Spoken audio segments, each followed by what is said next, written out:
नमस्कार. मी प्राध्यापक डॉक्टर संजय थोरात, यशवंतराव चव्हाण महाराष्ट्र मुक्त विद्यापीठ नाशिक, विभागीय केंद्र कोल्हापूर, वरिष्ठ शैक्षणिक सल्लागार. आपल्याला सर्वांना ज्ञातच आहे, यशवंतराव चव्हाण महाराष्ट्र मुक्त विद्यापीठाची स्थापना 1 जुलै 1989 रोजी नाशिक येथे झाली. या विद्यापीठाला विद्यापीठ अनुदान आयोग, ज्याला आपण UGC म्हणतो, याची मान्यता असून या विद्यापीठाच्या पदवी आणि पदव्युत्तर पदव्या आहेत त्या इतर विद्यापीठाशी समकक्ष आहेत. दुसरं, एक पदवी शिक्षण पूर्ण करताना अन्य शिक्षणक्रमांच्या माध्यमातून आणि एक पदवी, ज्याला आपण ड्युअल डिग्री मिळवण्याची सुविधा ह्या विद्यापीठानं उपलब्ध करून दिलेली आहे. त्याचबरोबर महाराष्ट्र शासनानं मुक्त विद्यापीठातून उत्तीर्ण होणाऱ्या विद्यार्थ्यांच्या पदव्या शासकीय सेवा आणि पदोन्नतीसाठी या ग्राह्य धरलेल्या आहेत. त्यासाठी शासन नियमसुद्धा निर्गमित केलेला आहे. इतर विद्यापीठातील अन्य शिक्षणक्रमांना या विद्यापीठातून घेतलेल्या पदवीनंतर पुढील उच्च शिक्षण घेण्याची सुविधा उपलब्ध करून दिलेली आहे. या विद्यापीठाचं कार्यक्षेत्र संपूर्ण महाराष्ट्र राज्य असून महाराष्ट्र राज्यामध्ये एकूण 8 विभागीय केंद्र आणि 1675पेक्षा जास्त अभ्यास केंद्र कार्यरत आहेत.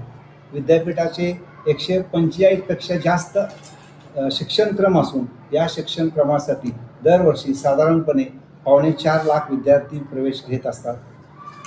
या विद्यापीठाचं बोधवाक्य ज्ञानगंगा घरोघरी हे असून या विद्यापीठानं ज्ञानाची गंगा दूरवर पोचवून लोकविद्यापीठ होण्याच्या मार्गावर यशस्वीपणे वाटचाल केलेली आहे. सर्वोत्कृष्ट संस्थेसाठी कॉमनवेल्थ ऑफ लर्निंग या संस्थेनं मुक्त विद्यापीठाला आंतरराष्ट्रीय पुरस्कारानं सन्मानित केलेलं आहे. कोल्हापूर विभागांतर्गत कोल्हापूर, सांगली, रत्नागिरी आणि सिंधुदुर्ग विद्यार्थ्यांसाठी या विभागामध्ये एकूण 120 अभ्यास केंद्र असून या अभ्यास केंद्रावरती 1 जुलै 26 पासून ऑनलाईन पद्धतीनं विविध अभ्यासक्रमांची प्रवेश प्रक्रिया सुरू करण्यात आलेली आहे. सिंधुदुर्ग जिल्ह्यामध्ये विविध अभ्यासक्रमांचे 22 अभ्यास केंद्र कार्यरत असून या जिल्ह्यात नवीन शिक्षणक्रमाची अभ्यास केंद्र सुरू करण्याचा विद्यापीठाचा मानस आहे.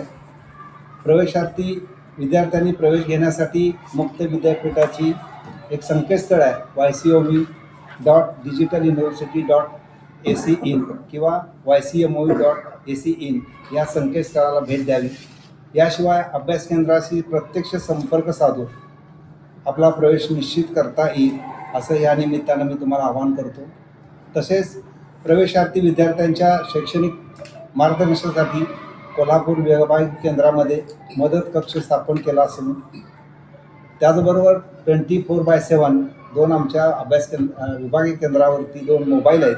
त्यांचा क्रमांक 74 47 60 70 22, 70 38 60 70 23 या क्रमांकाद्वारे विविध शिक्षणक्रमांची माहिती उपलब्ध देत आहोत. त्याचबरोबर विद्यापीठामध्ये 2 दूरध्वनी क्रमांक आहेत, 0231 299 1171 आणि 299 1172 याचासुद्धा उपयोग करता येईल.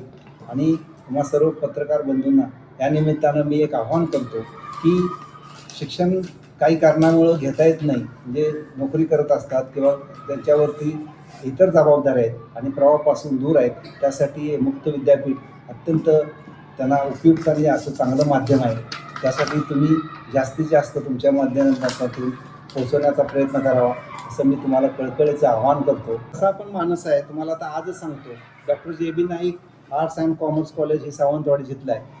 त्या अभ्यास केंद्रामध्ये आत्ता या वर्षापासून BBA, त्याचं नाव आहे पोर्ट मॅनेजमेंट, पोर्ट मॅनेजमेंट हा अभ्यासक्रम चालू केलेला आहे. आता मॅनेजमेंट याचा अर्थ व्यवस्थापनाचा भक्कम पाया तयार करणं, बंदर आणि सागरी कामकाजाशी संबंधित व्यवस्थापन, वाणिज्य, अर्थशास्त्र, लेखांकन आणि व्यावसायिक संवाद यामधील मूलभूत ज्ञान या कोर्समधून मिळणार आहे. आणि तुम्ही सांगितलेले ती खरं सूचना आम्ही विद्यापीठापर्यंत नक्की पोचू, त्याचासुद्धा जरूर विचार केला जाईल.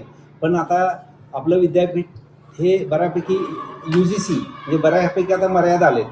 म्हणजे पूर्वी जसं थोडंसं मुक्त विद्यापीठ म्हटल्यानंतर थोडंसं आपण काय म्हणतो मर्यादा थोड्या कमी होत्या, पण आता UGCने बऱ्यापैकी मर्यादा घातलेल्या आहेत. आणि सगळं समकक्ष असल्यामुळं आरोग्याशी निगडीत काय समजा कोर्स चालू करायचा असेल तर त्यासाठी महाराष्ट्रामध्ये आरोग्य विद्यापीठ आहे, टेक्निकल युनिव्हर्सिटीसाठी टेक्निकल युनिव्हर्सिटी आहे.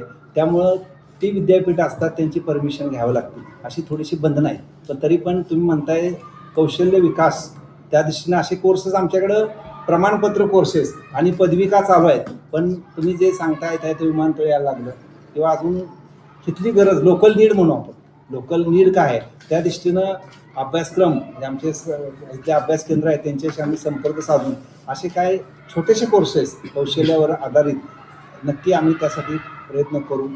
नाही असं म्हणजे तुम्ही म्हणता त्याचा काय परिणाम होणार असं नाही, कारण शिवाजी विद्यापीठ आणि मुक्त विद्यापीठ मुक्त विद्यापीठात सारखं ते आता 2 भाषा म्हणजे ती पदवी घेता येणार ना त्यांना, येणार की त्यांच्याकडे डिस्टन्स एज्युकेशन आहे बऱ्याच, म्हणजे शिवाजी विद्यापीठामध्ये नाही, ज्याला डिस्टन्स एज्युकेशन म्हणतो हे बाकीच्या विद्यापीठात पण चालू आहे. नाही असं शिवाजी विद्यापीठने सुरू केलं. नाही, शिवाजी विद्यापीठात पूर्वीपासूनच चालू आहे. आता नाही, डिस्टन्स एज्युकेशन हा पहिल्यापासून दूरस्थ विभाग चालूच आहे. पण त्यांचा मेन फोकस होता की पारंपरिक, आणि मुक्त विद्यापीठाचा जे प्रवाहापासून बाजूला आहे त्यांच्यावरती काम करणं हे मुक्त विद्यापीठाचं काम होतं. नाही, तुमचा मुद्द्याशी मी सहमत आहे. पुस्तकं लेट मिळतात, पण मुक्त विद्यापीठाची जी आपली पुस्तकं आहेत त्यासाठी कामकाज, आता समजा एखादा नवीन अभ्यासक्रम आता मी तुम्हाला सांगितलं की पोर्ट मॅनेजमेंट अभ्यासक्रम सुरू झाला. आता अभ्यासक्रम सुरू झाल्यानंतर त्याला तज्ज्ञ मार्गदर्शक असे निवडावे लागतात आणि त्यानंतर त्यांच्याकडून त्यांना टॉपिक देऊन पुस्तकं लिहिण्याचं कामकाज ह्यासाठी सुरुवातीच्या वर्षी थोडासा कालखंड जातो, अगदी मी त्याला जमत आहे. पण नंतर फारसं काय दिरंगाई होत नाही. पहिल्या वर्षी मात्र हा सर प्रॉब्लेम येतो, असं होणार नाही. तरी पण विद्यापीठाचा जास्तीत जास्त प्रयत्न असतो की मुलांना कशी पुस्तकं वेळेत मिळतील हा प्रयत्न करणं. पण तुम्ही म्हणताय ते थोडं होतं. खरं कुठलंही टेक्निकल गोष्ट असेल किंवा कोणतीही गोष्ट असेल तर त्याला थोडंसं इथिक्स असतात. तुम्ही म्हणला तसं पहिल्यांदा एखादा गोष्ट रिसर्च असेल किंवा कुठली टेक्नॉलॉजी असेल तर थोडं त्याला सेन्सरशिप असते आणि म्हणजे आपल्याला माहीत नसते. पण विद्यापीठाच्या पातळीवरती सुद्धा AI कसं वापरावं किंवा AIचे टूल्स आहेत हे कसं हाताळावं ह्यासाठी वर्कशॉप कार्यशाळा असतात आमच्या. AI फिलॉसॉफीवरती नाही अजून काय विचार तसा चालू नाही, पण तुम्ही म्हणताय करायला पाहिजे. AIची फिलॉसॉफी वेगळी आहे, तुम्ही म्हणताय तो मुद्दा अगदी बरोबर आहे, होईल. पण त्याच्यावरती एक गरज म्हणून तर नक्की विचार करावाच लागेल.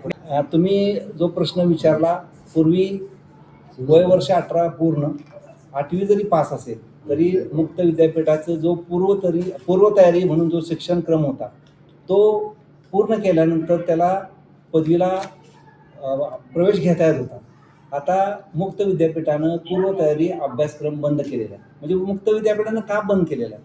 कारण इतर विद्यापीठाशी समकक्षता, म्हणजे ज्याला आपण म्हणतो समकक्ष पाहिजे, UGCची मान्यता दोन्ही इक्वल पाहिजे, इक्वॅलन्स म्हणतो, तो बघण्यासाठी UGCला मान्य नाही म्हणून तो अभ्यासक्रम बंद झाला. दुसरी गोष्ट, पूर्वीच्या काळी म्हणजे असं माझं आकलन आहे, कदाचित ते चुकीचं पण असेल, पूर्वी आपण बघत होतो 10वी नंतर जो ड्रॉपआउट रेशो होता, 10वीला नापासांचं प्रमाण ते कमी होतं. आता तो जो गॅप होता तो बऱ्यापैकी निघालेला आहे आणि तशी काय त्या फार अभ्यासक्रमाची पण गरज आहे असं मला नाही वाटत. 12वी कंपल्सरी, 12वी पास असल्याशिवाय प्रवेश नाही. पूर्वी मुक्त विद्यापीठामध्ये PhDचे कोर्सेस पण चालू होते, MPhil पण चालू होते, पण UGCची बंधनं आल्यामुळं काही कोर्सेस बंद झाले. पण आता नवीन रिओपन होतील, भविष्यात तुम्ही म्हणताय ते करावं लागेल. आता जर UGC सगळे जर नॉर्म आपण पाळले तर ह्या ज्या संशोधनाच्या डिग्री आहेत, PhDची डिग्री आहे ते नक्कीच भविष्यात चालू होईल.